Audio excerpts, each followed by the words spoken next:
for dinner. I think this is episode, what is it, guys? 6, something like that. Cornflakes, as I'm starting to call all of you. Today, I'm really excited, joined by another doctor. Believe it or not, I don't know how I can convince doctors to come and talk to me, but I've had the luck and I have the fortune this week of chatting here with Dr. Bill Kimberlin. He is an author of a book called Watch Me Die, and he spent a lot of time in death row speaking with a lot of inmates. So, Bill, thank you for joining me today. And why don't you introduce yourself and tell us a little bit about the book and what you've been doing and what you've been up to these past 20 years or however long it's been. Thanks. So, first of all, it's an honor to be on here. I really appreciate that. Anytime I get a chance to talk about the creepy stuff, if it sounds creepy, it probably is. But I can assure you that I was never one to wake up one day and say, I just wanted to obsess over serial killers and mass murderers. So what happened was I received my doctorate in psychology, was teaching at the University in Ohio. Um, I always said I was never going to be the type of professor that would teach book smarts only. So, in teaching all the psychology courses, abnormal psychology, adolescent psychology, social psychology, all of them, one of the main topics that came up were the same debatable topics that we see here in the states today: legalization of drugs, gun laws, abortion rights, and then of course capital punishment. And I've been fortunate enough to travel to a lot of different countries, including Amsterdam about 5 times. So I knew a lot about the different drug laws. I grew up hunting all my life, hunting in Canada and all over. Knew everything about the gun laws. Yeah. Um, I had the unfortunate aspect of counseling females and being in an abortion clinic, so I knew that aspect, but I didn't know anything about capital punishment. And so when I started researching it, the research I was reading showed that those individuals were just reading other research. Judge, common pleas court judge Roger Burnett, him and I, we played racquetball every day. We just started talking. He's like, "Well, I got the number to Betty Montgomery, who's the attorney general at the time." Yeah. And he said, "Give her a call. Find out what's involved. Just tell her you need to go to an execution or something." So there's no transparency. So Yeah. I called the office and I said, "Hey, I need to be, put on the list, put on a lottery, whatever it is, to witness execution, go to death row, whatever." And they hung up on me. I thought, well, that's pretty freaking rude. So I called back. I said, I don't think you understand what I'm doing here. And I explained it to him. And the receptionist was so nice. Probably thought I was special needs. Well, it's And one of just, those. yeah. It's definitely a situation where you got to explain yourself a little bit, not just lead with, "Hey, Right, I need to be right. put on the list to witness an execution." A Yeah, little I more probably should have detail, thought please, of sir. that. Yeah. Yeah, I should have led into it differently.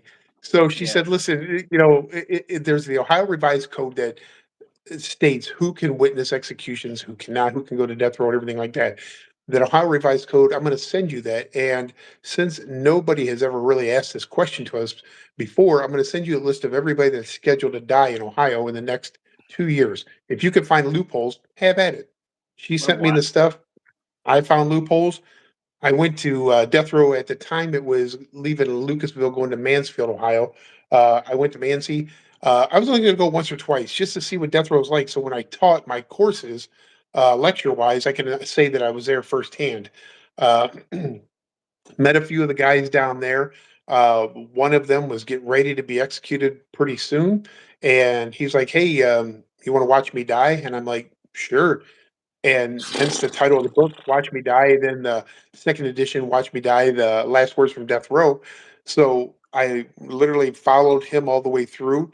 Was the last one to speak to him. I was in the death cell with him, the death chamber, witnessed his execution. And then another one asked me, then another one asked me. And then it just branched off from there because they wanted to know what the process was like. And so I was only focused on Ohio's death row, and then it spread to Texas and California and Florida and all over. So now I have inmates all over the country and been to I don't know how many different death rows. Wow. So yeah. That's a wild, So wild, that one or wild two story. times that I would planned on going has turned into like 20 years and still going. I still 20 have like six years. more executions to attend. 6 more, sorry? Yeah, that I've been invited to. Six more in 3 or 4 Currently. different states. Yeah. Wow. How many in total have you witnessed at this point? I've witnessed 3 from start to finish. 2 others gotten stays, so they stopped them, and then I actually missed 2. Yeah. Um, the very first one was a Jeffrey Lundgren, a cult leader in Ohio. I had contact with his attorneys and everything else, and they're like, "We'll get you on the list." So I called down to Lucasville ahead of time. This is a 4-hour drive, and I asked the chief or deputy warden and guards, "Is the execution going to take place?" They're like, "Nope, he's going to get a stay. Don't even waste your time." So I never went down. They ended up killing him that night, and so I missed that one. And then Wow. and then this sounds really horrible, but I used to get so much mail. I mean, stacks of it. And I must have misplaced a couple letters. And I remember opening one time, and this guy was asking me to or watch him get executed. And I looked him up. The letter was like 6 months old, and he had already been executed, so I never even responded to him. Wow. That's crazy. That's insane. Yeah, Sorry. it's Not different. to Yeah, definitely different. Like, yeah, we got a question in, and that was my first question too. How do you feel about watching something like that? Like, I'm always interested in the psychological and the emotional toll that a lot of these things must have. Like, I'm working on a piece right now about defense lawyers and kind of like how they can, Sure, is like, how do you, yeah, process it. process it? It's. How do you I mean, not bring it home with you, kind of, you know? It's that's a great question. The first execution, I was probably as dazed and confused as the inmate they themselves were, because I was under the impression it was like putting a dog to sleep. You know that it was start to finish, maybe 18 to 20 minutes, blah blah blah, and it took over 2 hours. Oh my That's god. that's when I discovered that there are no doctors, there are no nurses involved whatsoever because of the oath that they take, that they're all just prison Oh, EMTs, that there's no, anesthesiologist involved, there's none of that. So they couldn't find the veins, they were sticking needles in his neck and his ankles and his, oh, arms. I mean, and again, this is stuff you never see on TV. So they finally found yeah. one of the veins, and in Ohio, you need 2 ports of entry. So they were running a bag of saline solution through the one while they were still working on the other. That bag had drained. The guy said, "Hey, I gotta use the bathroom. I gotta take a leak." And they're like, "What?" They're like, he's like, "Yeah, I gotta take a leak." They're Oh like, my "Okay." god. So they let him get up off the table, walk him to the bathroom. He used the restroom. He came back, hopped back up on the table. Meanwhile, I'm sitting there like, what the hell is going on? No kidding. And yes, I mean, it's bizarre. It is, That is the and s I get so many people all the time saying to me, "I'd love to go to an execution. I'd love to witness one with you," and I can't tell you enough how draining it is, because oh, again, these individuals are not in hospice, they're not suffering or anything like that. I may have just eaten with them. We were just joking and laughing maybe an hour before to get the tap on the shoulder, and next thing you know, they have to walk all the way to the yeah, execution chamber and climb up there, give their last, speech and everything else. So you just saw this individual moments before in perfect health, yeah. and then you have to sit there and watch them die. So That it is makes you that is question your own psyche. oh, I can imagine. Like, I mean, I can't imagine. It's definitely not something that I would personally want to do, I gotta be honest with you, but, uh, Yeah. so so so how do you cope? How do you deal with that? Does it not bother you? Well, to answer that fairly, no, it doesn't really bother me that much anymore, and that's sad, because Yeah, I've become so desensitized to it. yeah. So, I always tell everybody, because they ask all the time, "What classes can I take to do what you're doing?" And they learn to profile this, do this, and there's nothing you can really take. I stumbled into this field, even though I had my doctorate in psychology. My master's is in counseling. My bachelor's is in criminal justice and sociology. So I have a pretty well versed background in the sciences. Um, but it's not. There aren't courses that you take in executions and serial killers and things like that. So I just developed it over the years. The counseling, master's in counseling, that training allowed me to listen to the individuals and not ask so many questions because then they give me more information.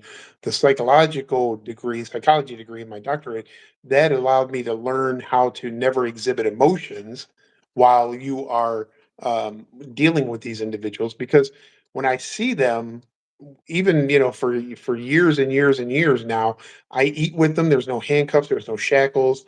Yeah. We eat, we drink. We're in a room together, walking around, getting pictures taken. You can play games. You can get everything from the canteen. So there's a huge amount of trust that they give you and you give them.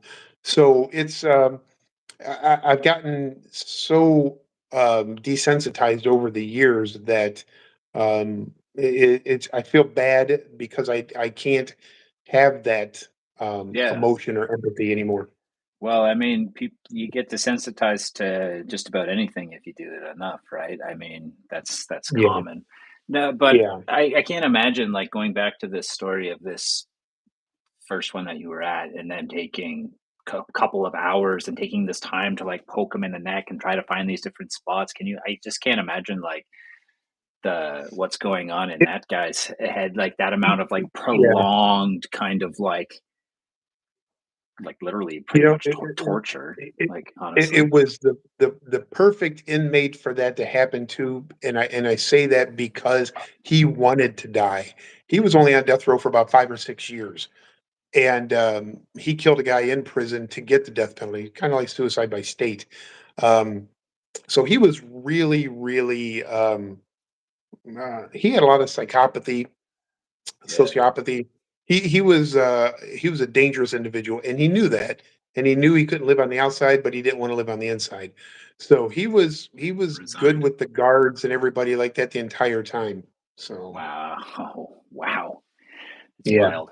Like it brings to mind scenes like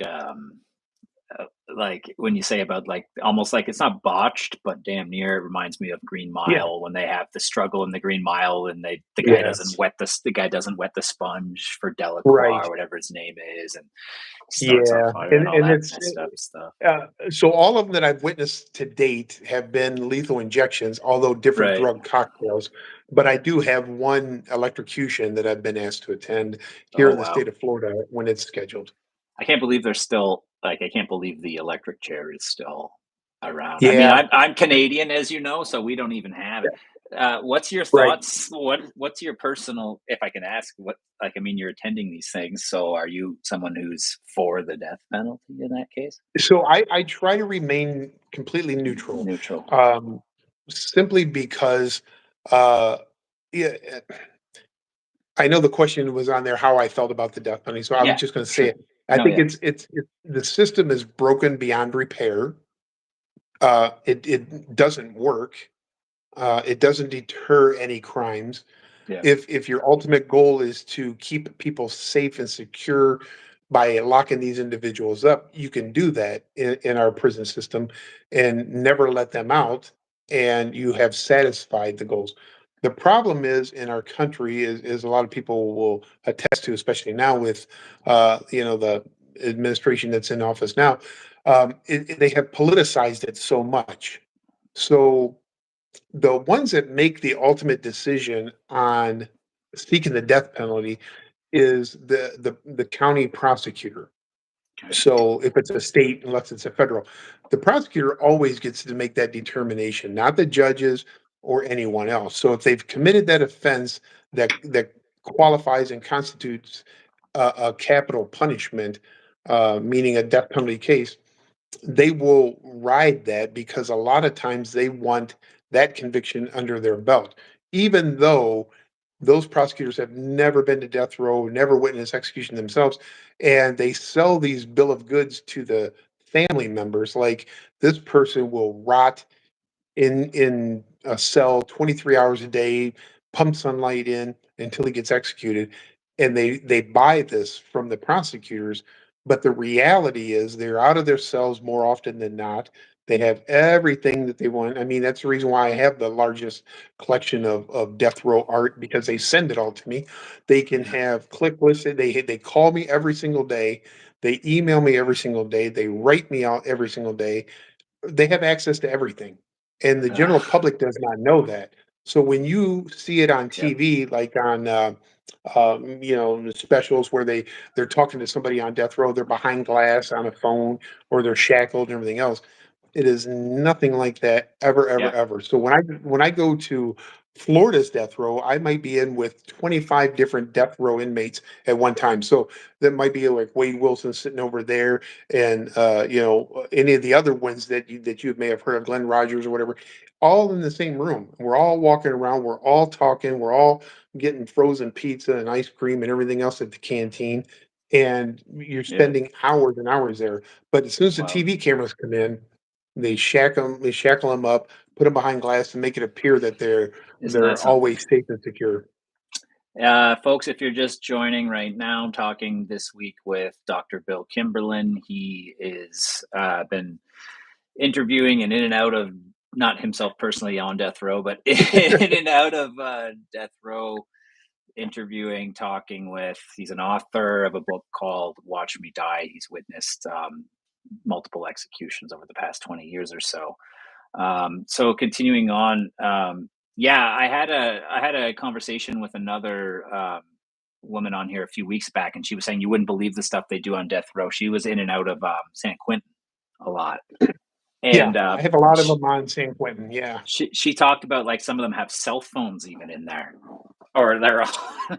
And to me, like the stuff that she would say that they were doing is not what you would imagine on the So in the general public. it's unfortunate, but the guards are the ones that control all of that. So Yeah. to put in perspective, there are guards that are in charge of the alcohol, guards that are in charge of the drugs, guards that are in charge of the cell phones, guards that are in charge of the pornography.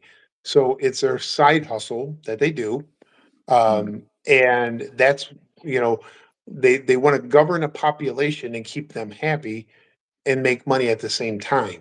So when my guys on San Quentin would call me on a cell phone, now they don't really even need them that much anymore because they have access to phones all the time, tablets, Mhm. video, visitations, everything else. Wow. But they do very well on death row when it comes to getting money from people. They'll charge people to come visit them.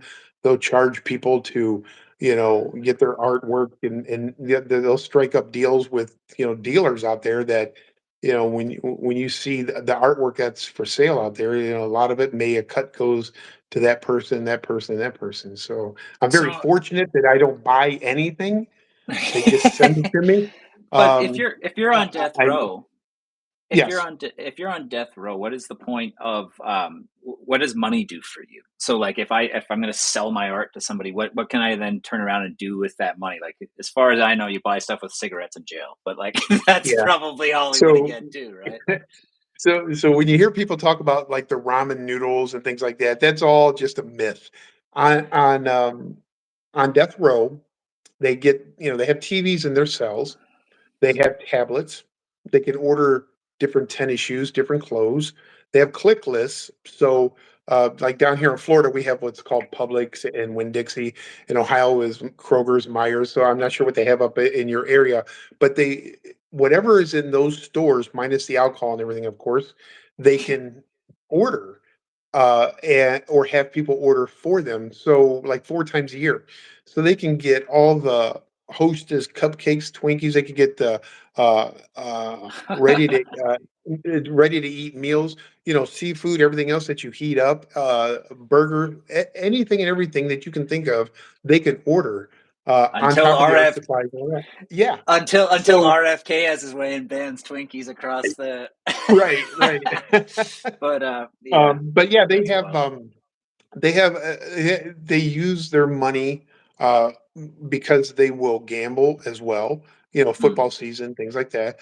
Um, they'll, the headphones, the tablets, the TVs, the art supply, whatever they want to get, they just have ordered for them.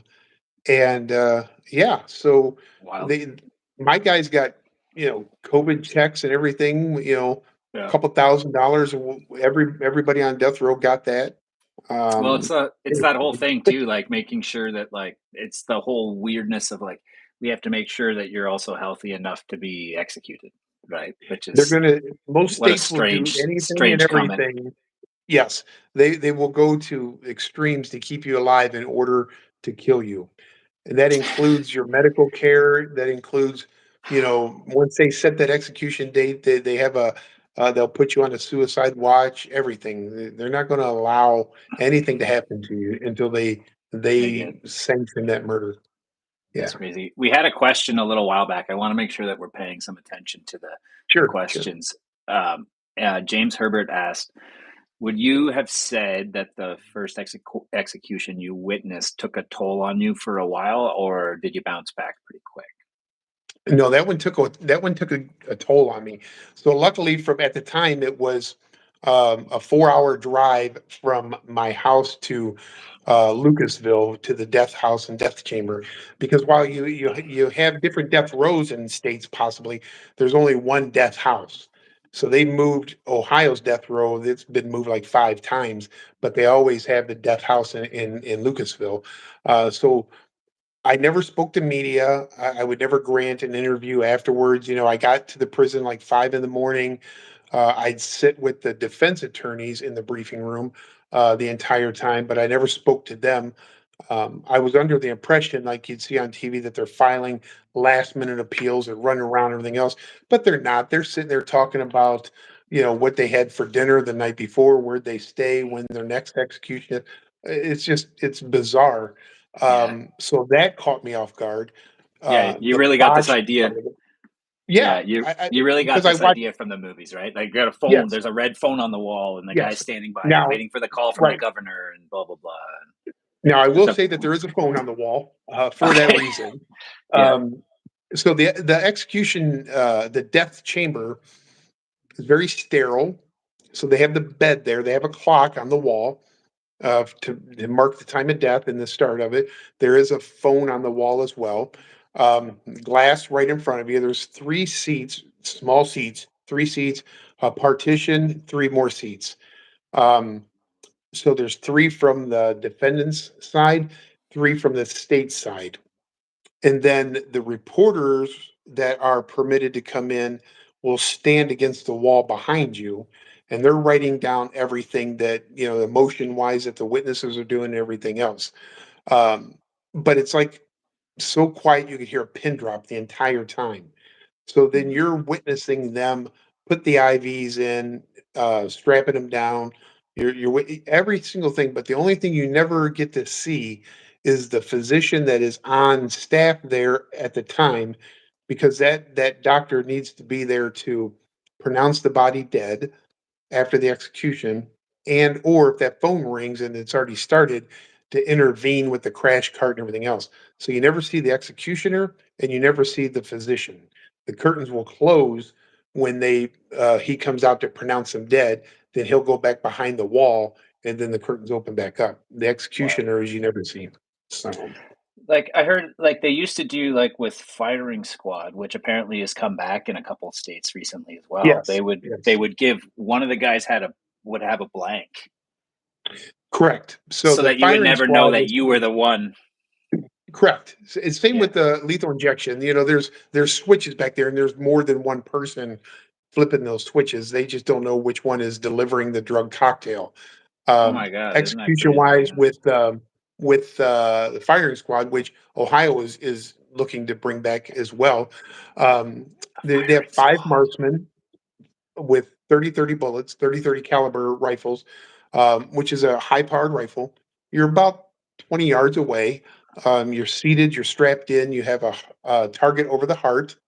And then when the Jeez. execution, the warden gives the okay for the execution, they all 5 fire simultaneously. Only one person has a blank. They never say who has it. So psychologically, they all could think Yeah. maybe I was the one who had the blank, so it wasn't me. But Yeah. realistically, they're all five marksmen. It's not like they're getting people off the street, Yeah. and they're there for that reason. So Yeah. Yeah. It's pretty crazy. Let's check in here, see if we got any more sure. comments. If you're joining, I see there's 57 of us in here right now. If you're joining, I'm with Dr. Bill Kimberlin today. Spent a lot of time on various death rows talking with inmates. He's written a book called Watch Me Die, and he's witnessed several executions. He's also got an extensive collection of artwork from a lot of these people, which we're going to get to. I want to shift gears just a little bit and talk about, if people who are on here now who know the channel well know that I talk often quite a bit about Dennis Rader, Oh aka yeah, BTK. And it's my yeah. understanding that you had a years long correspondence with him. I did. Oh, Dennis Dennis reached out to me, and for the life of me, I can't figure out why. So remember, my when I first started my research and writing, it was strictly death row, yeah, strictly Ohio. yeah, Then it branched out. Well, then the next thing I know, I had a few people reach out to me that were never on death row, but for whatever reason, they reached out to me. So Dennis Rader was one of them. Samuel Little was another one because I mm, taught in the hometown that he was born, and his best friends growing up lived in my hometown in Sandusky, Ohio. So he asked me if I could see if they were still around. I did. The one passed away, so I sent him the obituary. So him and I clicked right away, and even though he was never on death row, he sent me whatever I wanted from him. Dennis Rader, I believe he knew that I was looking at publishing a book of art from. I think in his mind was serial killers. I was looking at death row in general, but he was pretty high profile, so I decided to correspond with him. Gary Ridgway was another one that wrote to me, who was never on death row. But yeah, Dennis Rader was different. His letters are very difficult to read because he repeats so much and he summarizes everything that he writes over and over, and he weighs everything. He weighs the envelopes, he weighs the paper, he writes it all in margins.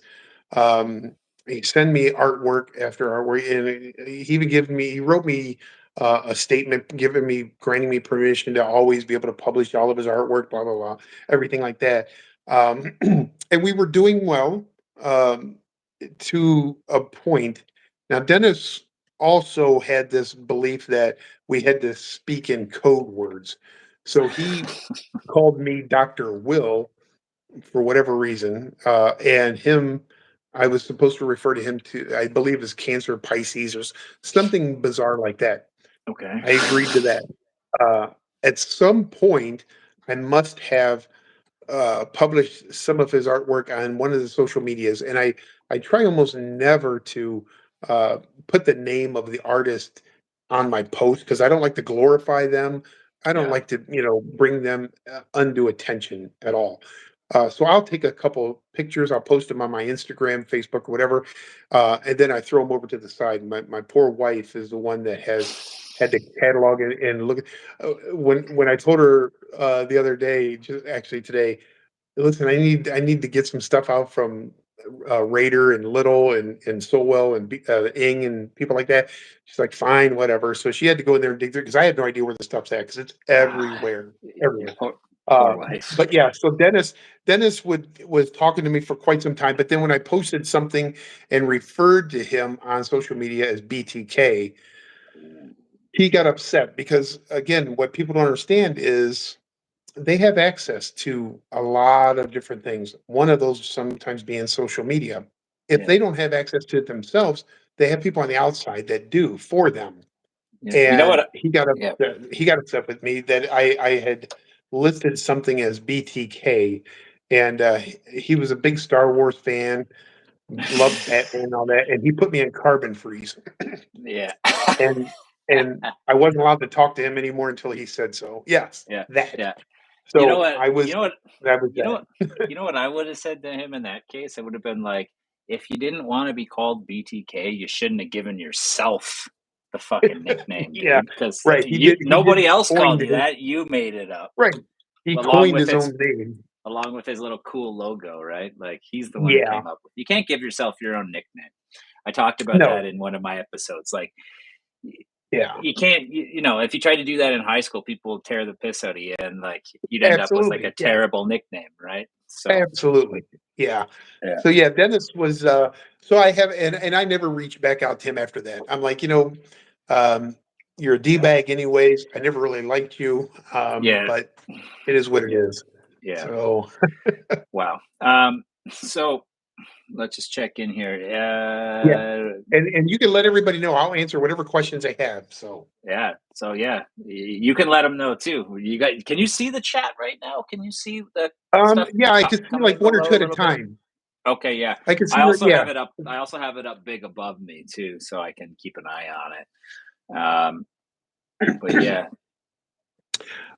Yeah. narcissist to the core. Absolutely narcissist to the core. Yeah, So he was absolutely narcissistic. yeah, And I yeah, know that 100%. term is thrown out a lot Okay. with the killers, Yeah. but he fit that definition To a T. to a T. He was very obsessive compulsive, Well, which you could tell. do you know what when he got arrested, do you know what he said in his interrogation?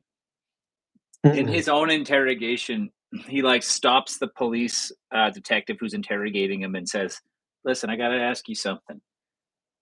Why did you lie to me about the floppy disk?" Because he had been conversing with the police through like ads in the paper they were doing, right? And he had asked, "Can you guys trace a floppy?" And they said, Right. no. And then he sent No. them a floppy, and then they traced it, and Yeah. then they caught him based on that. And when he gets into the interrogation, he goes, "Why did you lie to me about the floppy?" And they're like, the guy's like, it's on camera, right? The guy's like, "Because I was trying to catch you." And he's like, Right. he can't understand. He's like, he thought they had a rapport and a level of respect with each other Right. that they shouldn't lie to him. Like that's how narcissist. That's narcissist right there, It right? is very much. Like There's a you're a question on here. multiple murderer of like many people, including kids, and Yes. then like you think that the police have some form of respect for you. Right. Yeah. No. It's Somebody crazy. asked about have you ever met any death row inmates that truly believed were Oh, remorseful? So interesting. that's a great question. So most of my individuals that I deal with um, freely admit, that they killed X amount of people. Samuel Little like 80, 90. Ing I think Yeah. 25. It just the numbers are outrageous. Hmm. But yeah, so I think it was I can't remember if it was my second or third execution. There was a guy by the name of Frank Spizak, and he was from a psychological aspect. He was fascinating because he was always wanting to be known as the next um, leader of the Aryan Brotherhood, the Aryan Nation, the next Adolf Hitler. So he hated Cool. everybody that Cool. wasn't a white Anglo-Saxon Protestant. Yeah. And Sounds like he cool went into guy. Cleveland State University and shot a bunch of minorities, Yeah. and was given the death penalty. And if anybody researches him, you'll see he's very short in stature, had the Hitler mustache, everything. So fast forward to him going to death row, where again he hated blacks, Jews, gays, anybody that wasn't white Anglo-Saxon Protestant. Throughout the years, he changed his name from uh, Frank Spizak to Francis Ann. He wanted to have a sex reassignment surgery done in Ohio at the cost of the taxpayers, which he was obviously denied. But he had While a on death row. minister, yes, Yeah. and he had a minister that was African American, and then he would also have sex with the inmates on death row. Uh, um, with other males, so gay sex. So everything that he stood against, he did a complete 180. He Wow. wanted to become a woman. He changed his name. He had a African American minister. He enjoyed gay sex, everything else. So I was with him in the death cell. The Supreme Court faxed over the final denial of a stay, and we're talking. and he hands it to me and his pictures and everything else. And he asked me flat out because he sounded remorseful the entire time I ever dealt with him. Um, and he's like, do you think I deserve to die? And I'm like, listen, I'm not here to judge. I don't, I'm not here to diagnose you, judge you, or anything else. I just know that it's going to happen within the next, 20 minutes to a half hour. And you need to make peace with, your higher power if that's what you believe in, and go out with some dignity. And he thanked me and said that he would. They bring him over to the death chamber. He walks in. They strap him down. They do the IVs and everything else, and then he was allowed to make his last statement. Well, the witnesses on the other side, there were a few that were survivors. One was, still on crutches and everything else, paralyzed. And he decides to read his last statement in German, which just infuriated everybody because that showed that he never changed one bit, Hmm. that he was still the same sadistic, um, racist individual that he has always been. But yeah, I mean, he fooled me. I mean, it was early in my career, but yeah, I was one of those things that, this guy, he's very remorseful. It wasn't Wow. until, and that was many, many years ago. It wasn't until last year I was speaking in Tampa, and a good friend of mine on social media. Afterwards, we talked about that case, and I showed him pictures and everything else.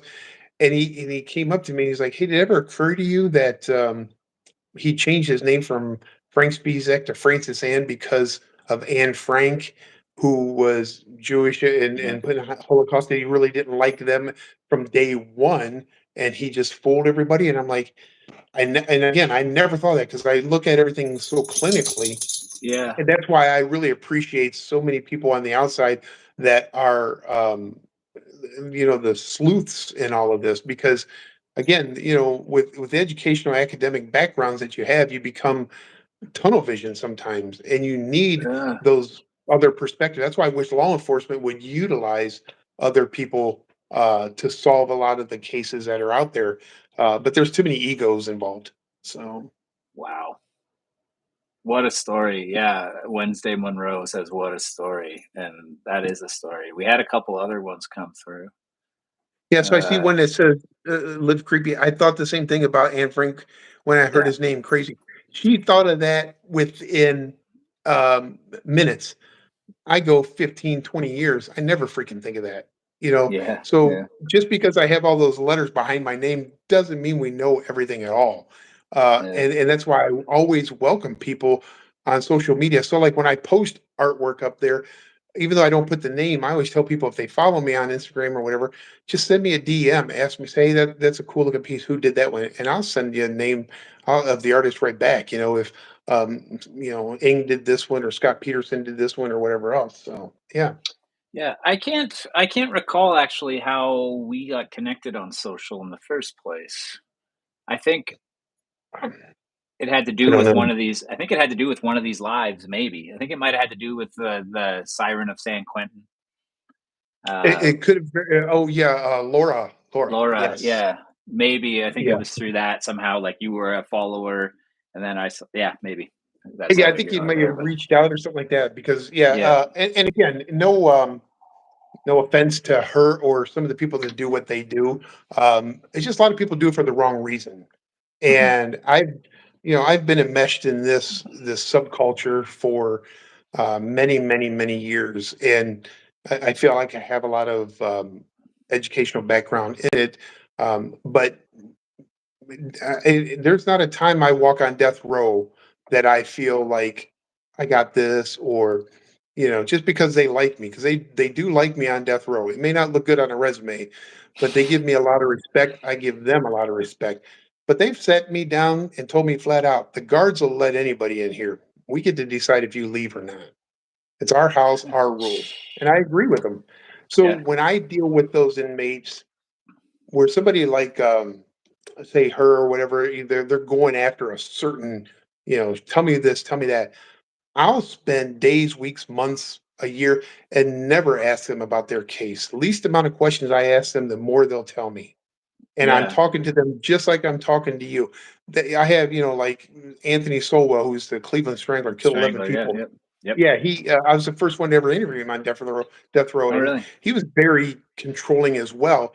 Wanted me to only talk to him, but he wanted to be known as the most notorious serial killer in Ohio. And I'm like, dude, you killed 11 crack addicted prostitutes, and you're not that good at it, because if you were, we wouldn't be having this conversation.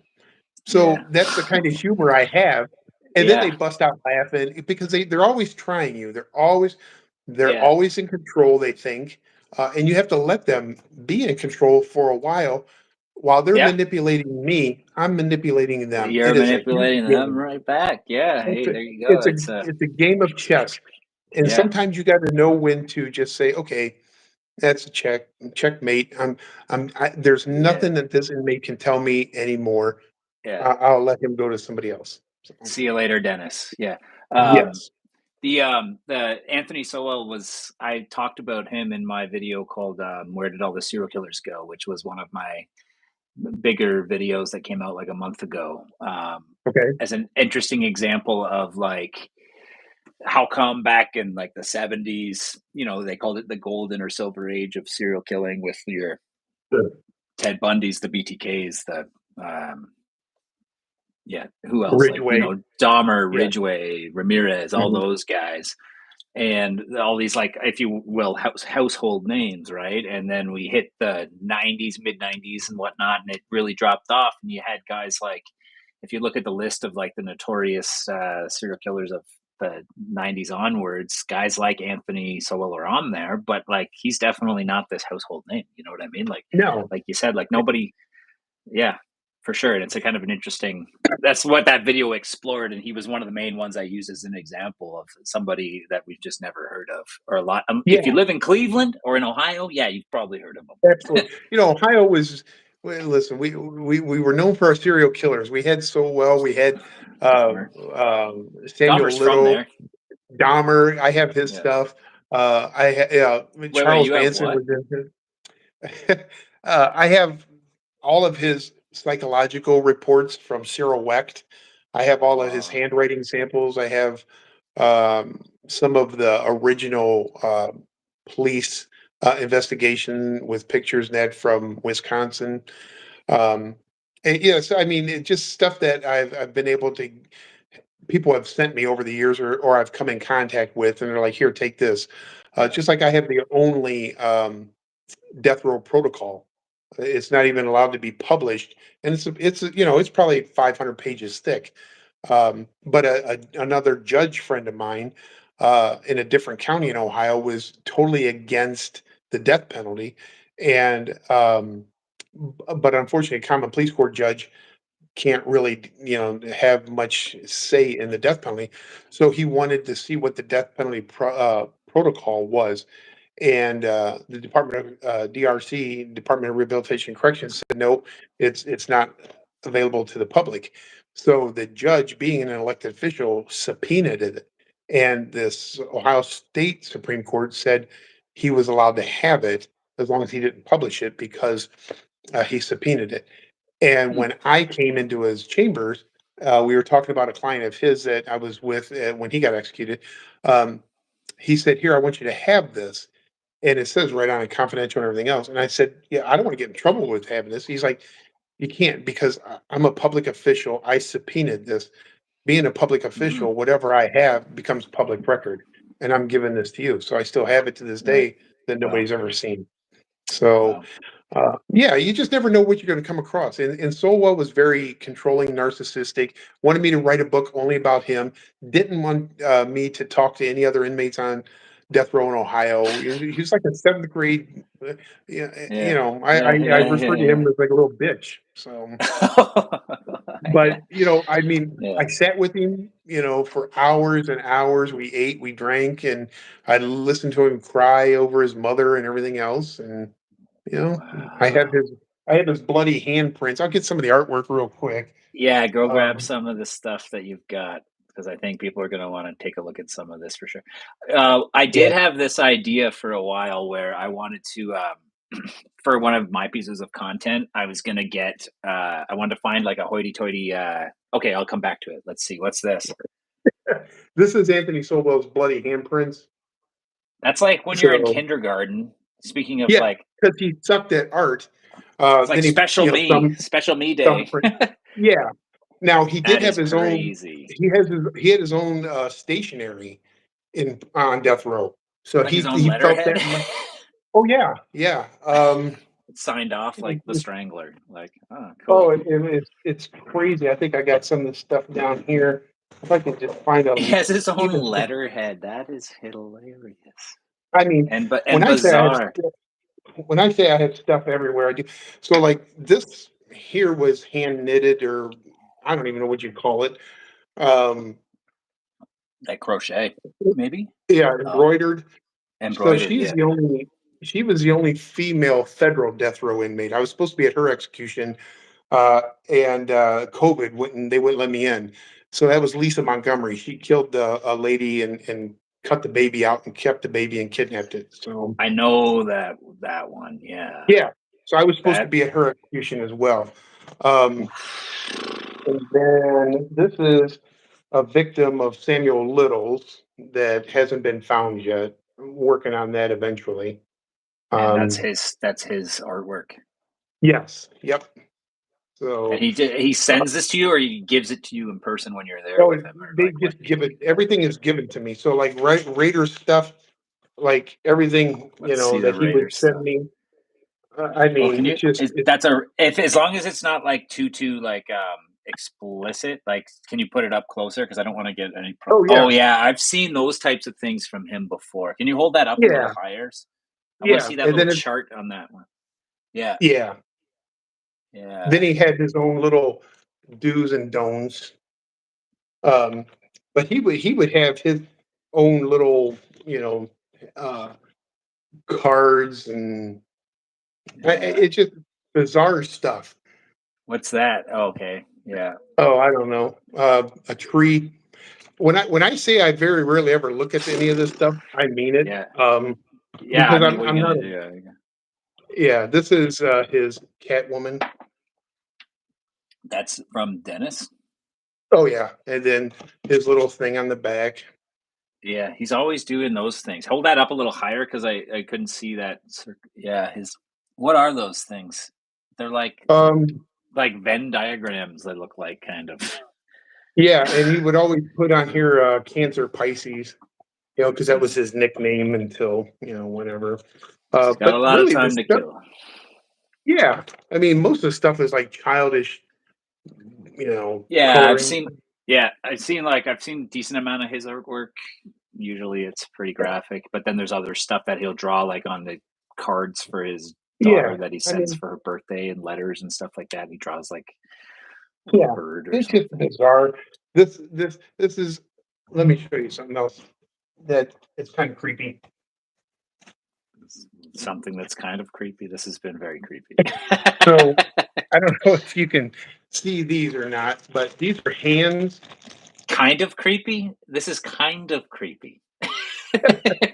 So It's these have never horrifying. been opened, um, What is it? but they're two hands that Yeah, but were made out of I don't know what material, but they're kind of heavy.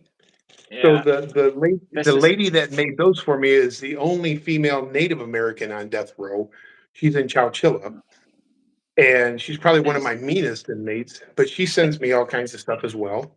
this is just done Um, in like arts and crafts on death row, like arts and crafts class, or like well, it's like look yes, like in paper their mache. cells. So like this is wooden model from San Quentin. Wow, it's pretty good. So um, here's another necklace. It's made of all beads from a different killer in San Quentin. Charles Ng, Crazy. I have probably 60 or 70 pieces of his origami, paintings, drawings. He killed 25 people, I think, with Leonard Lake. Um, I Yeah. have Sean Great from Ohio as well. And they always reach out because of some type of connection. So Sean Great is a serial killer out of Ohio. I graduated, my wife and I did, from Ashland University. And Ashland's a very rural town with a private university there, and that's where he lived. And when he found out I graduated from Ashland University and I lived right by him, he decided to reach out to me and sends me all kinds of stuff. So um, Crazy. Scott Peterson and I talk about every 2 weeks.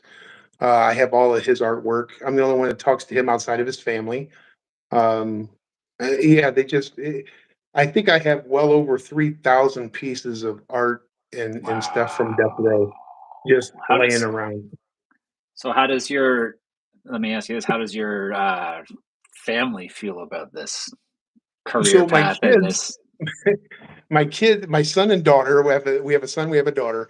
Um, so they grew up around it, um, and um, they never really took interest in it. I mean, my son went to, but actually, my son and daughter both went to Ohio State, and Dahmer went there for a semester or two. Well, Mhm. my son also played um, basketball, AAU basketball at Dahmer's high school in Bath. Um, Mm, mhm. so when his special came out, and the other classmates in Ohio State were asking him, like, "Hey, did you see that Dahmer special? What do you think about that with your dad?" He's like, "Dude, I didn't watch it. I don't watch that stuff. The Yeah, stuff laying yeah, all yeah. over around my house. I've been to his dorm. I played basketball at his high school. Why do I care about Dahmer?"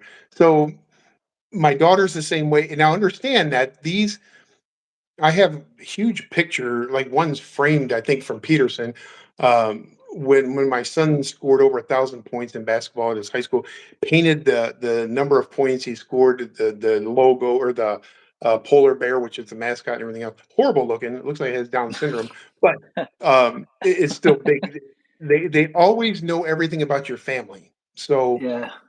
when they ask you questions that are very personal, where does your wife work? Where do your kids go to school? What do you do? Blah, blah, blah. They already know the answers to these questions. They're testing you to see how honest you are with them before they're honest with me. So everything's fair game. So my daughter, and then when they come up here from Texas, you know, there's paintings of her. Her favorite singer is Stevie Nicks. I never published that before, whatever like that, but for whatever reason, somebody found out. I think it was in California or Texas Death Row. Send me stuff about Stevie Nicks for my daughter. I mean, Mm. it's just their How little did way of saying, "Hey, we know about you." that So doesn't bother you at all? Like, no? no, not anymore. No, no, it just doesn't. But I would come home from work, and, I'd have maybe 5 or 6 paintings laying around from whomever, and the kids were sitting there, drinks on them as coasters and everything else. I'm like, hey, don't you know that's valuable artwork? At some point, they're like, hey, no, we don't care. What? Put it up somewhere. Why you got it on the table? Yeah. All over the bed, everything. So the spare bedroom that we have for when they come up here, whenever they do, we have to wifey has to get in there and clean out because I have no organization skills when it comes to the artwork. It's laying everywhere. So then she catalogs it, puts it in tubs under the bed. The whole closet's full. The dresser drawers are full. Portfolios Mm. hanging on the wall. Everything else. So it's just everywhere. Yeah, like I said, like I think when we chatted earlier, and I said when most people's kids like move off to college, they maybe turn their room into like a gym or an office. In your Mine's a case, death it's room. yeah, wow, the And death it room. doesn't bother them one bit. I mean, they don't even ask about it. I mean, it's just every now and then, like my son likes Kobe Bryant, he likes Muhammad Ali and that. And he's like, hey, can you have because they know the artist too on Death Row. They're like, hey, can you tell so and so I'd like to have something of Kobe Bryant or Muhammad Ali or whatever. Sure. So I'll send a letter, and they send a huge painting, to him, and he'll hang it up or he'll do whatever if he likes Yeah. it. If not, he's like, nah, it looks like trash. I'm not. Tell him to do another one. So yeah, Wild. Wild, yeah. wild. Let's check in on the comments here for a second You because should be in a they've been gallery for flowing people. through. I get that all the time. Um, Yeah. except it sounds like a lot of work because I know absolutely nothing about art or how to hang it or anything. And believe it or not, this is the hardest balancing act that I have to do. So being under contract right now with different production companies and filming and some stuff, I can't get rid of anything. So I've never sold a piece. I've never bought anything. Everything is just there. Um, my fear is at some point I need to get rid of it because I have no use for it. I have no desire I don't admire it or anything like that.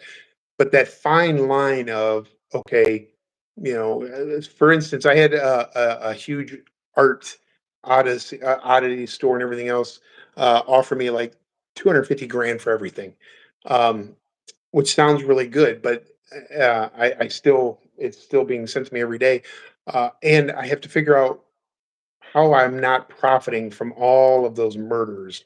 Oh, yeah. So it's a pretty fine line. Um, Yeah. so yeah, it's at some point though I'll get rid of it all. When I'm done with the Yeah. filming and everything like that, I can very easily walk away from all this. Yeah. So what is in the works right now? Can we ask about that, like filming wise, and Um, what you yeah, can tell us? so um, so again, these killers on death row and we get to know each other very well, and so they have confessed other crimes to me, other murders. So I have maps to victims that have never been recovered yet, and we're in the process of doing that Wow. with a pretty big production company and the dogs and everything else, and the body farm and all that good stuff. So there's a lot of people involved.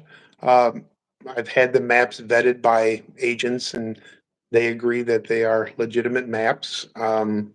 So yeah, I'm hoping to bring some closure to some people Wow. for their Yeah, family. that's great. That's great. That's crazy Yeah, though. That's crazy. That shows the level of, yeah, trust in the rapport that you're able to build with some of these guys too, right? They're yeah, yeah. and I don't take any of it for granted, but it's a lot of work. It is a lot of because this is not my normal job. I'm a forensic specialist in St. Pete, where we're working with patients and clients and courts every day as my real job. On top of doing all of this research and writing, so Yeah. it's time consuming and missed out a lot with the kids growing up because had to go to death row, had to go to execution, and do this and this. So, yeah, it wears on you. It's not like something you could just, pick up and say, I'm going to write a couple inmates and see what they say. Yeah. It's just not that easy, I guess. Yeah. Again, it's like dad didn't make my baseball game. It's at the Yeah, office, and in this case, yeah. dad didn't make my Um, baseball game. He was at death row. Yeah. Nick asked anything about William Sapp. um, that's the one I can't mention. Nick, great question. But I will say that Sap and I talk daily, and Oh, he is a very brutal serial killer. That hopefully you'll hear some stuff come out in the future about him. mm. For a period of time, I was kind of looking to find with my channel, you know that sometimes I do some comedy stuff with it as well. And I had a series of videos that we called Killer Drip, where I had a fashion YouTuber come on, and we just kind of broke down the looks of like different guy, and I would ambush him with like we'd do Dennis Rader, and like he didn't know much about true crime, so it would be like here he is in a blue suit at court. Here he is. The next photo, let's look at that outfit. The next photo was here he is out front of his house in this other suit. Then the third photo is Dennis Rader hanging upside down from a tree wearing nylons on his Yeah. right. Uh, So I was kind of thinking to try to find myself like a really like hoity-toity art critic and do a similar thing where I had an art critic on, and we would do it in like a white world kind of space where it was all just pure white everywhere, and we are both on stools, and I have an easel, and I would be like going through some art with this guy, and then I would start working in like some of the Ramirez, some of the John Wayne Gacy sure. stuff, and all of that. Right. Right. And I just haven't been able to find the art critic. It's not. So So it's maybe because yeah, I went to an art gallery down here in St. Pete. Um, the producers we were looking for spots to film possibly with a showing of some of the art. And again, this is not an artist by any means. So I walk in there, and it's probably in August, so I was sweating half to death, had my outlaw shirt on, everything else. I did not look like somebody that should be in this upscale high end art store. Yeah. And again, the art that's in there is done by Jim Carrey, the actor, and Mhm. all the original Dr. Seuss stuff and all that. I just happened to walk around, just wanted to see some stuff. They asked me finally what I was doing there, and I explained to them that they're looking at doing this with the artwork and everything else. They became really interested. They wanted to um, be a part of that if we go in that direction. So Yeah. it's kind of strange. I had a video call conference Zoom meeting with producers out of your country. I think something to do with the Food Network. They were trying to do a series on food Last and meals. last meals. Yes, and wanted me to be a part of that, and I turned it down because I just didn't. Yeah. I just thought it looked too cheesy for me. Plus, I have the Yeah. palate of like an autistic 8-year-old, so you know. Yeah. I've done a couple of last meals episodes, but of course mine are weird and stupid and silly. But like I did one on making John Wayne Gacy's last meal. Did I do two? I can't remember. I think I just did one so far actually, but I've had So I plans to had do more. the one last meal I had was with Fred Treesh before his execution. We literally got to order $80 worth of Italian food that was delivered to death row. It was weird. I mean, Wow. they delivered it. Yeah. So There was the one meal that I wanted to do, just because it would be kinda funny to do, was a guy who ordered dirt.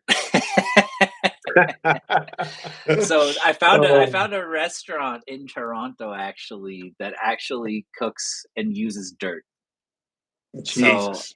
there's something there for me to do. I just gotta figure it out. Yeah. Also there And was also one I wanted to do where it was like a guy or his last meal request was just 1 olive, right? And he ate the right. olive and he wanted to put the pit in his pocket so that when he was buried, maybe a tree, whatever. But so I thought, what could I do with that? And like, it's so simple, right? It's just an olive, but I could make it incredibly complicated. Like, I would Right. fly to Italy and I like always just to joke find one olive. It would be such a good, it would be very expensive, but I it always would be joked and good. said I would order like the bottomless chips from Chili's, so it could never run out, and then they couldn't execute me. And I saw uh, these I saw some comedians who were doing a bit on it, and they said, "You know what I would ask for my last meal? The electric chair." I'd eat. They're like, "You'd eat the chair." It's like, "Yeah, because I'd eat the chair, then they can, and then like they'd have to come in and repair the chair, and then I'd ask for it again." it's funny because each state's different. So, like in Texas, when you're executed, you're getting whatever the prison's serving that day. You Yeah, don't get a last meal request. So, they've got but rid of it Ohio because of a few does, and guys. Florida. A Hmm. few guys took advantage, right? Like I did. Oh, Yeah, I did do two episodes. I did do one because I did one on the guy who ordered like it was like I forget the 50,000 calorie last meal he ordered. yeah, It was like, and they gave it to him, and he didn't eat hardly yeah. any of it, right? But like they did it, It so like yeah, yeah, it's bizarre that, but at the same time, um, I guess it's trying to show some sort of compassion in the end. But the yeah, general yeah, public doesn't. They don't want to see that anyways because these people are sentenced to the ultimate form of punishment, which is death. And it's that's why I'm a big believer that more people should be able to witness it. I jokingly said it should be put on pay-per-view and then the money donated to the victim's family, because if people in this country are willing to spend $100 on a Tyson Jake Paul fight, they're going to yeah. watch an execution. Plus, it would Oh, open the so many eye. people would watch it, but I think it would Oh, fuck absolutely, up a lot absolutely, of people too, though. Like I absolutely. mean, there's a reason that Um, it used to be the biggest attraction back in the day in the public square, right? sure, Like sure. not that much has Um, changed. No, but an execution should be more transparent. If we're in a country that has that type of a penalty system, it shouldn't be so secretive. People should be able to see it so they can judge for themselves, what it's like. The Yeah. families that I have talked to, the very few families I've talked to, there is no closure. 9 times out of 10, the inmate lives longer than the family members that want to see them die. Um, Yeah. and People are from a on death row for like psychological, 30 oh, years and stuff, right? yeah, Like, absolutely. And from a psychological aspect of it, their closure could begin the moment that person is sentenced to prison, for life without parole. But yeah. instead, 30 years later, while they're still forced to go to the appeals, they're forced to still fight for that. Uh, they don't get a chance to even forget about it and to move on. And these Yeah. defendants, these guys on death row, will tell you they will appeal their cases just to torture the families even more. They want them to relive it. So the system is rewarding the inmates by allowing all this to happen. Wow. That's And crazy. again, from the psychological aspect of the art and everything else I get, it's not that I really study the art, but what I do find amazing is when I first got into it, when they first, and again, I didn't ask them, they just started sending me stuff. I had a ton of these Bob Ross looking paintings and nature scenes and animals and everything else. Uh, and then finally, it was a couple of the serial killers that once they gained my trust, they would start doing what's called the dark art, what's really going through their mind. So of course, I'm asking them why, why this, why that, why the skulls and everything else. They like that, but they don't like that out in the public. They want the public to think they're being reformed. They want the public to think, okay, look at the religious scenes that I'm painting. Look at the nature scenes, the animal. I'm a very passive individual now, but Yeah. realistically, they're only doing that for the public's view. They'll do the dark art for the ones they really trust and send Yeah. in that way. Interesting. Yeah, that's a whole other concept I'm working with right now too. Another video concept called "Finding God Behind Bars" is Yeah. 'cause that's a common thread too, apparently, right? Yeah. Yeah. Not so much with my death row guys. Yeah. No remorse, no, none of that. I mean, they don't Yeah. they don't show spirituality there or anything along those lines. They're my guys, and again, they're not all serial killers. Some of them are Yeah. have killed multiple people at once, some one or two or whatever. But um, ve- I would say Scott Peterson is somewhat remorseful, if you believe that he did it, uh, and you come from that aspect of it. But again, I was fooled before. I'm not dumb enough to think that they're not fooling me again. So Mhm. Yeah. Did have you met Wade Wilson? he wrote to me as soon as he got on death row. Oh, Um, really? yeah, and I haven't been up to death row lately in Florida. I have to go up there pretty soon to witness a marriage. So that's that's bizarre as well. But Yeah. I'm telling you, when these guys um, have reached out to me and I don't want to say they belong to me or anything like that. There is a lot of respect back and forth. So some of them, when they are executed, I'll get the ashes and everything else, their personal Oh, property because there wow. are no kids. So I mean, so sometimes they'll ask me to do certain things. This guy asked me to witness his wedding up there. I'm like, yeah, sure. I gotta go up there anyway. So um, but Florida's different in a sense that in Ohio, I could have as many on a visitation list as I wanted. San Quentin the same way. So if I flew out to San Quentin, I may have 4 or 5 visits lined up that weekend. Ohio, the same way, back to back to back. In Florida, you can only ever be on one person's visitation list. So even though I have multiple inmates on death row, and most of them they go by nicknames and everything else, but so I'm on with Bull Brandy Jennings. Even though I may talk to 5, 6, 7 other ones, Tommy Ziegler, Wade Wilson, everybody else, I can only visit Brandy. So what happens is I will send him an email or a letter saying dude, I'm going to come up in about 3 weeks. Let the others know. He'll send a kite to everybody else that's affiliated with me so they can get a hold of their people to come visit. And then we'll all be in the same room together. So then I can network and talk to all of them. So Wow, crazy. yeah, it's a it's a system. It's a wild peek behind the curtain that you've given us here today so far. So thank you for being so open and sharing um, Absolutely. everything like that. It's crazy. Somebody asked up here if you'd ever talked to a Canadian serial killer, but I would guess no, No, or again, a Canadian killer or whatever. right.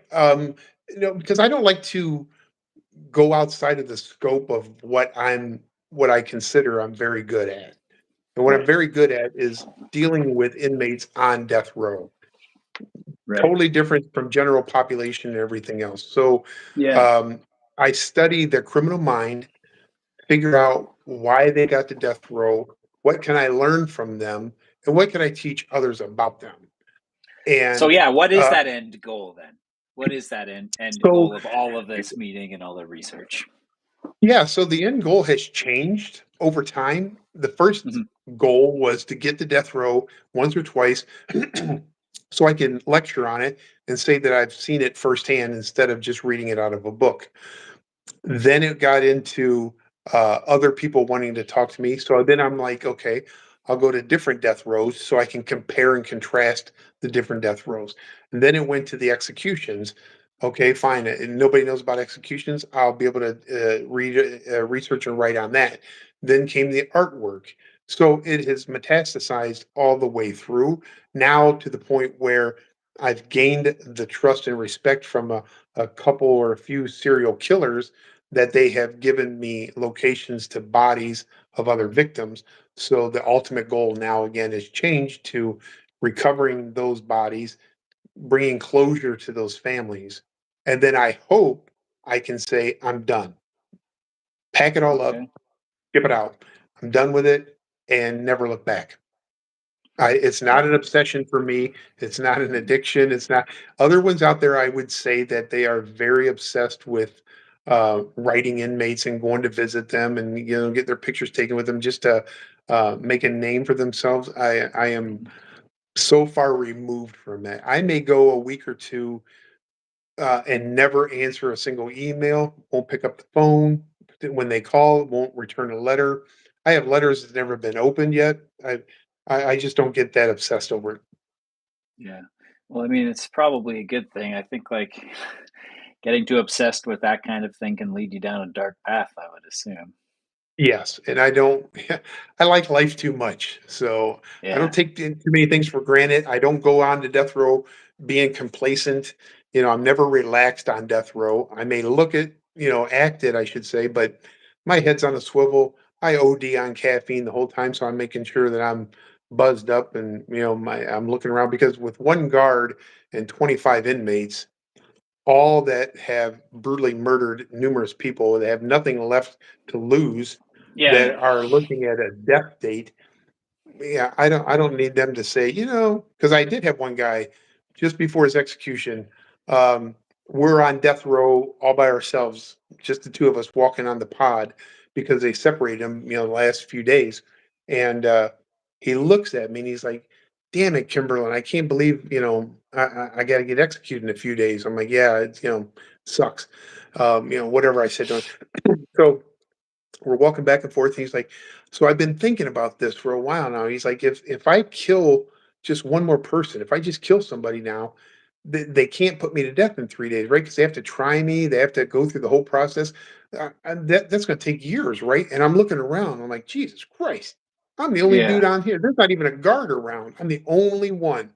So I don't know how I came up with pulling this out of my what, but I'm like, no, dude, they're going to still put you to death. They're going to try and abstent you. You're going to be found guilty way after you're dead, anyways. You're going to bring more embarrassment to your family. So you just got to go out, with some dignity and style. Jeez. And he's like, Yeah. "Man, Caroline, that's why I got you here. I really appreciate it. I don't know what I'd do without you talking me down." And I'm thinking to myself, "Man, I don't even know what I just did, but this is not a very good spot."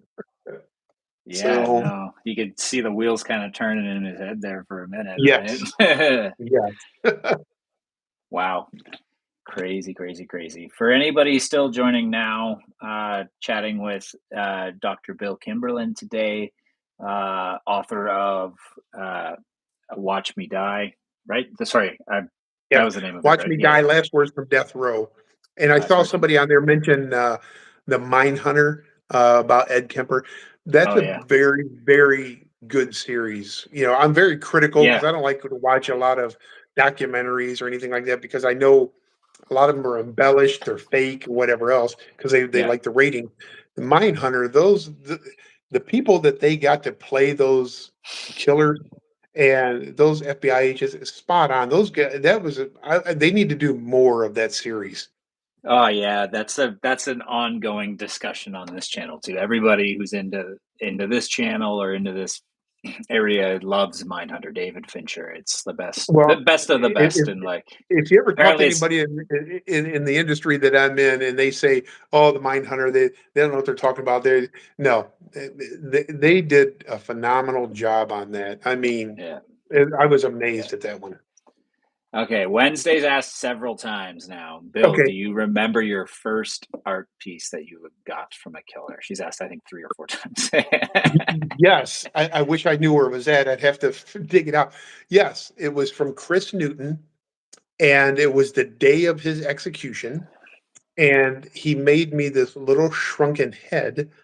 Um, Out of his sweatpant material, hanging on a dried up plum, and made the eyes and mouth. So it's only about this long and about this big around. And I have that still to this day because I've never gotten rid of a piece. I've never gotten rid of a letter, let alone a postage stamp, an envelope.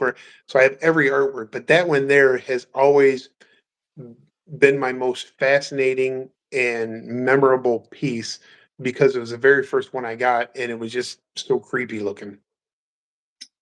There you go, Wednesday. I asked Great for you. question. Yeah. Wednesday's an OG fan. We got a few OGs on here today. Also, just a reminder to make sure you hit that heart and those like buttons for us here. We're getting close to the end. We got about 10 minutes to go or so. So if you got any final questions, folks, make sure you pop them in. Somebody had asked you about your documentary, but I think you kind of touched on that, but you might want to touch on it for his sake again. What's the update on the documentary release? I know you recently filmed. So we're still filming. I'm not sure if it's going to be a series, documentary, or what. I can't really say much of anything. I don't even know what it's going to be titled because I don't have a say in that. Even though, Mhm. um, yeah, but yeah, stay tuned. That's all I can really say. I know we're filming again next week, so it'll be interesting. Right on. What about Inside the Star Wars Empire? Is that you as Well, well? Is there some? Did you do something to do with Star Wars, or is that another Bill Kimberlin? no, not me. I'm aware of. Okay, because Listen, there. there's if you So there's. Google you, another thing comes up. It says Inside the Star Wars Empire, a memoir by Bill Kimberlin. I like Star Wars. There's another Bill Kimberlin who is a distant relative of mine, and because people ask me, to follow me on Instagram or whatever, and I encourage you to do that so you can see some of the art Yeah. and ask me any questions. But this Bill Kimberlin, his best friend is Richard Branson. He's a multi millionaire. He flies all over the world. He's a fun guy. That is not me. I So, think that's the guy. What is your handle for Instagram, by the way, so people can, if they're looking for it's you? I need to change it because when I started getting on social media, I never thought about it. So it says Yeah, it's walking stick underscore 69. And it sounds really walking weird. So stick let me explain real underscore quick. 69. Walking stick is my Native American name because my family's Native American, and 69 is the year I was born. So, Yeah, because it sounds like you're making one of those like yes, 69 jokes. You know what I mean? exactly. So, Yes. real fast story. When I was young, my dad was really big into computers and technology and all these things. And Hotmail had just come out. It was like very early internet days, and he was signing me up, and he was filling in the information for my handle for Hotmail, and Josh at hotmail.com was available. Like, and I was like, I forget how old I was, but I was like, no, no, no, no, no, no, no, no, no, no. And I was like, I wanted my last name underscore rocks at Oh, hotmail.com instead. And then looking back now, it's like if I would have got Josh at hotmail.com, it would still be my email address because see, that's a it's flex. great. Well, speaking Yeah. of the other Bill Kimberlin, that's how I think he made his fortune was when the internet first came out, he purchased every one of the major domains for pennies, dollars, Medicare.gov, Medicare.com, Medicaid, all the political stuff, all that. And so those companies, when things started going online, they just had to pay him a fortune to get their name. So Mhm. Right on. Pamela B says, I'm a new fan. Well, thank you, Pamela B. I don't know if you mean of mine or Bill's or both, but either way, thank you. It's great to have you yeah, here. thank you. Tamara asks, um, have you ever been sent something by someone who hasn't been caught? No, that's a good question, but That is a good I question. have I have paintings that are made out of human blood, semen, everything else, It'd lots be of pretty, that. it'd be pretty hard to paint with semen, I would think. Oh my god, Maybe that's a video they I'll try to try. outdo each other all the time. I'm gonna So try that. it's Yeah. it's amazing what I get in the mail. When I say that, I've gotten actual crime scene photos taped to the back of the paintings because what some people don't understand is when these guys go to death row and they're really not looking to win appeals, they'll fire their attorneys and represent Mm, themselves. And in doing so, they get their own discovery, meaning that they have access to the actual case files. So the murder scenes, the kids that may have been killed or raped, they get to see all that and view it again for their pleasure.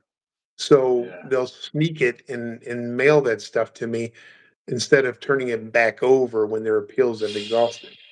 So When BTK was first put in jail, his apparently his material and stuff like that was so heavily restricted. He wasn't allowed pictures of animals even and stuff like that because mhm. he would use it to fantasize and blah blah blah. Like the guy couldn't Right. have like fucking Clifford the Big Red Dog because he's gonna like Yeah, right. like So oh my I've god, had you know? I've had a lot of art stolen from me, inside the prison, Yeah. because it goes to their mailroom, and the guards will see if it's a high profile killer that's done art, and they're sending it to me. They'll take it and they'll sell it themselves. So Yeah. yeah. Yeah. Yeah. Well, Pamela too. Well, we got you on here if you're a fan of both now. How did you come across this? Was it through Instagram? Did you find me on YouTube? Did you find Bill first and join the live? Just curious. So let us know in the comments there, please. How do you guys feel to have people like BTK know who you are? Josh, I assume he knows you because you mentioned his daughter follows you. I don't think he probably doesn't. He probably hasn't seen anything that I've done. I doubt. I'm not nearly large enough. Yeah, I mean, it's honestly a good question, especially when you deal with so many killers throughout the entire country, like I do. Because again, they know where I live, they know, where I work, they know everything about me and my family. Um, it's just it's assumption of the risk is how I put it. I knew I was getting into this field after a while, and it's a risk that you either deal with or you get out of this field. I jokingly always tell everybody, I don't have to outrun them. I just have to outrun wifey. And then I'm good. But it's Uh, always in the back of your mind. What if? Because again, like I said, not everybody is sentenced to life without parole or executed, and people owe other people in prison favors. So, um, but to this day, I've never disrespected anybody on death row. yeah, And I've never given any reason for them to come after me or my family. Knock on wood. So yeah. I mean, I've disrespected, but I also I'm just small, and I also privacy is important on my end too. Like I don't go by my name, and I don't do anything like that, and I don't give out any kind of other than Canada. Yeah. So Well, I mean, it's I tried to be very secretive when I first started. Again, people have to understand I've changed over the years as well. When I went on death row at the beginning, it was always suit and tie and acting very professional, sit down, what'd you do? What'd you do? That was I was learning as I went along. You just don't do that. Um, Lost a lot of inmates when they'd ask me questions and I'd lie to them and thinking that they bought it and they didn't. yeah, Um, so yeah, I've gotten to the point where I have a post office box. Everything gets mailed there, but every so often they'll send it right to my house just to remind me that they know where I live. So yeah, yeah, yeah, crazy. Yeah. yeah. Right on. Well, we're coming to a close here in the next few minutes. So smoke them if you got them, folks. Last questions. Let's get them in there. And in the meantime, make sure you get over there on Instagram. Where's the best place for people to follow along with Dr. Bill Kimberlin? Instagram and Facebook both. Okay. That's usually where I post the artwork um, when it comes in. I may get 15, 20 pieces at a time. I may only post two or three. Um, and, I'll just, I'll post some stupid stuff about it. But they can always instant message me or DM me or whatever and say, who did this piece or who did that piece, or some of the art that's up there right now. If something catches you, because some of it really does look like it could be in a gallery. Some of the artists are very, very good. Other ones, and I've joked with them, I'm like, God, I hope you killed better than you painted because you suck. And then Yeah. they send more stuff. But Yeah. I'll always tell them who it is if they just DM me. I always made fun of Gacy for that because, like, there's an interview where Gacy's talking about his inspirations being like, "Oh, Michelangelo," blah, blah, blah, and then his paintings are like, Yeah. So, "Yeah, have you ever spoken with inspiration." have you spoken with Karen Connie? Wait, did you I sent mention you her? her name. Yes. I am going to talk to you about that because I would definitely want to set something up, probably if possible. Okay. Yeah, All I'll right. talk to Yeah, you I'll text about her. that for Yeah. sure. Yeah, yeah, yeah. Yep. Yeah. Okay. Yeah. So other than that, folks, what do I got coming on the Somebody channel? And the laughing at my walking stick 69 handle. I know. Believe me, I've gotten beat up over the years on that one. yeah, well, you're born in '69, you get away with it, right? Um, Well, that's what I try to convince everybody. I was born in '69. That had nothing to do with anything else, and they're like, "Well, Native American, who is named Walking Stick?" I'm like, "Listen, I don't get to pick the name. The tribal yeah, leader does yeah, yeah, that, yeah, yeah. and my dad is, my son's searching bear, my dad's lone bear. Today, I get stuck with a freaking walking stick. I was a dork from day one. So, But better than like abandoned by tribe or something, right? right, Yeah. right. Uh, but yeah, so coming up on breakfast cereal, what do we got? We got another live next Wednesday, guest TBD. I'm out of guests at this moment, so I'll find somebody. If I don't, it'll be me and Greg or me and Eric or whoever. Other than that, next up, I've got a collab coming out, and not this Friday, but the one after. It'll be on Ed Gein, and it's a collab about the various movies that he inspired. So that should be exciting and good. And then coming up after that, we've got some more videos on the defense lawyer, one that I'm working on sex, the internet, and killers. So there's a lot coming up in the next little while. So That's Bill, awesome. again, thank you so much for joining and being so open and sharing a lot of the crazy stories. I think everybody here learned a lot and got the peek behind the curtain. So thank you so much for joining me today. Thank Appreciate you. it. Seriously, it was an honor. I hope people go to my Instagram and Facebook and follow me so I can answer all your other questions that you may not have thought of. And who knows, after the filming gets done and everything like that, then I can speak to you again and tell you the Yeah, inside and outside of that. So, awesome. Would love to have you back sometime. Would love to figure out a way to get you into a real episode too, because yeah, we got a big, not a big team, but like a very talented team of filmmakers that work on breakfast cereal, and we could do some cool shit. yeah, So we'll figure absolutely. something out. Right on. Wear Awesome. blue next time, Josh. Green to pink Panther, not cute. This guy's always giving me I specifically wore a shirt that I knew would bother him because he's always last week he bothered me about like this like green sweater I was wearing. I was like, I'm gonna wear my pink sweater because it'll bug that guy. Because I he's like some it. I think I'll make you comfortable. I don't think you know what I'm like for real. You should see my personal Instagram. All right, folks. Oh, We're gonna end it there. 10:30. Look at that, right on the dot. So yeah, nice. thanks for joining everybody, and take care. Thank you, everyone. Okay, night.